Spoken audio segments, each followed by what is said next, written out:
Kilalanin mo palalo sila, Kim. Meron tayong mga questions dito. Tanungin mo na sila. Go, question number 1. Hihingi ka ba ng comfort sa isang taong minsan nang nanakit sa'yo? Hindi ka ba ng comfort na minsan nang nanakit sa'yo? Para po sa akin, hindi na ako mangingi ng comfort dahil sinaktan na nga niya ako. So, bakit pa, para pa saan pa yung comfort niya na nasaktan na niya ako? Ayun. Baka mas lalo ka pang masaktan din. Yan si number 1, si Carlo. Si number 2 naman. Renz. Sa personally po, may kanya-kanya po tayong non-negotiables at saka negotiables eh. So sa akin po, yung hindi magiging bigla ko napaisip eh. Oh, ano yung Kasi non-negotiable pinag-isipan mo yung negotiables and Non-negotiables ko non-negotiables. na, hindi, kahit po applicable siya hindi lang dun sa romantic relationship, kahit sa friendship, na pag hindi talaga, pag sinaktan ka, pag sinaktan ka, hindi Hingi ka na ng ako hingi comfort ulit dun. dyan. Kasi naniniwala ko na merong ibibigay si Lord sa'yo na hindi lang romantically, nandiyan yung parents natin na pwede nating hingian, di ba? Nandiyan yung mga kaibigan natin na pwede nating hingian ng mga comforting words. ikaw naman, Ronnie. For me, never akong hihingi ng comfort word sa nanakit sa akin. Kasi for me, hurting someone is a choice po. And you should be accountable sa mga sa decisions mo and action mo. I can forgive someone but I will never listen to someone who hurt me. Oh. Inibay sila tayo ni agree. Ronnie. Iba si Ronnie. Kasi ba't ginawa mo yun, Kim? Hindi niya pa nga ginagawa. Hindi, ginawa nila dalawa, di ba? Oo, nangingi siya ng comfort kay Doon sa taong nakapanakit sa Eh, kanya. mahal mo eh. Wala kang magpagmahal Correct. pa rin. Yeah. Narinig natin yung mga sagot ni 1, 2, and 3. Tanungin muna natin si Ian. Ian, sa tingin mo, sino yung nagustuhan mong sagot para kay Kim? Para sa nagustuhan ko si number 2. Kasi naisikip niya dun yung tipong hindi na sa friends kundi pwede kang makahingi ng comfort zone sa family ibang mo rin. tao, Sa family. family mo kung nasaktan ka ng ibang tao. Pero for me si number 2. Ngayon, Kim, sino ang bibigyan mo ng green flag sa tatlo? Susundin mo ba si Ian or ikaw ang mamimili? Susundin ko po si Ian. Number 2. Number 2. Si number 2. Yes, si Renz. Meron siyang green flag. Okay, question number 2, Kim. Mahal mo ba talaga ang isang tao kapag nagdesisyon kang palayain siya? Okay. Umpisa naman natin kay number 3. For me, yes.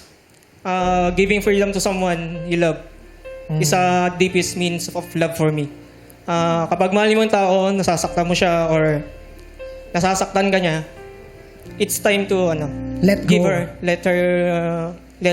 basta give mo na yung Basta palayain mo. Let her be peace. Basta nakasakit sa'yo, palayain mo. Palayain mo na. palayain mo na siya kapag di na Naintindihan nyo naman. kapag di na healthy yung relationship nyo and ginawa nyo naman yung best nyo para ma-settle yung relationship nyo, siguro it's time na i-give up na din. Oo. Dahil dyan, ikaw muna, Carlo.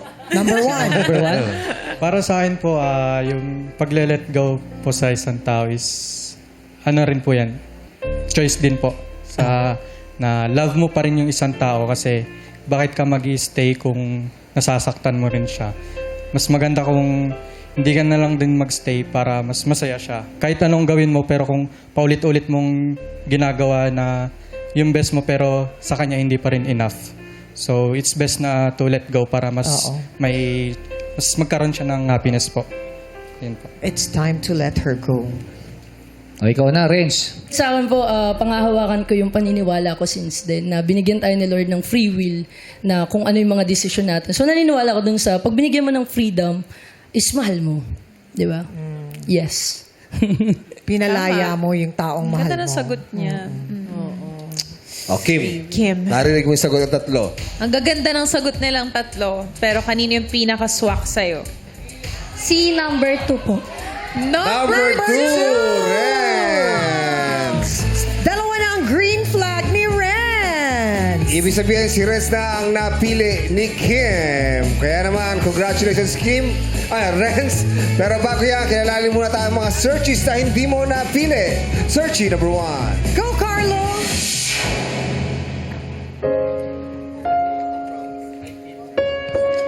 Hi Kim, nice meeting you. Good luck sa inyo ni Renz dahil sobrang bait niya ni Renz.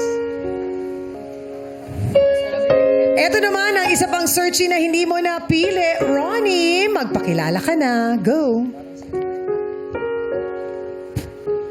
Hello, Kim. Hi, Marty. Good luck sa inyo ni Renz. Nakasama ko siya kanina. Sobrang bait niya. Ayun lang. Okay, pero kung natin makilala si papuntahin si Renz kay Kim, meron muna sasabihin si Ian. Ian? Mahirap magsalita nakatalikod eh.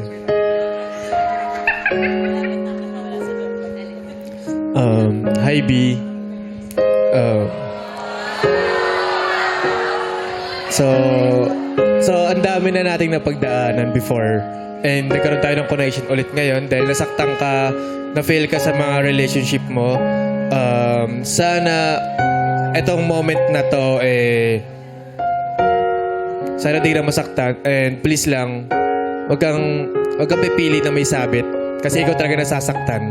Okay, yun lang naman, and wish you luck, and sana maging masaya ka na. Yun lang naman po. Dahil dyan sa sinabi mo, Rich, anong message mo kay Ian? Biro lang.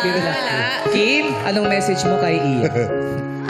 B, gusto... Ala, dyan pa naman si Jules.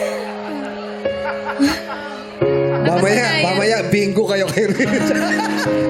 Nakasanayan. Ay, message. gusto ko lang magpasalamat sa'yo dahil minsan naging akin ka.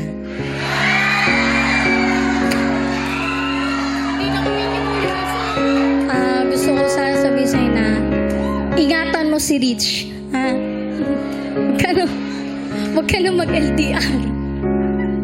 Hindi talaga mag-LDR. Thank you so much. Thank you na. Ian, baka may gusto kang sabihin para kay Renz. Pwede ka lumapit kay Renz, Ian. B, Hi bro. Yes, B. Hi B. Hi B. Si na kami si. Ayun. Bro Renz, natuwa ako sa mga sagot mo dahil you put God first sa mga answers mo. And nakita ko naman na matino kang tao kahit papaano. Pero ayun, kahit papaano. Hindi. Bakit tinawanan mo? Hindi, ayun, tawag dito, ayun. Dito ka sa kaliwa. Ay, dito pala. Sorry, ayan. Dito pala. Ayan. Kung ano may mangyayari sa inyo, and please, ingatan mo siya. Medyo, meron siyang attitude na pabigla-bigla sa mga bagay-bagay. So, andyan ka, and mas mabibigyan mo siya ng atensyon and ng mga leksyon sa mga bagay-bagay. So, yun lang naman. Thank you so much. maraming Thank salamat. you! Renz, pwede mo nang tabihan si Kim.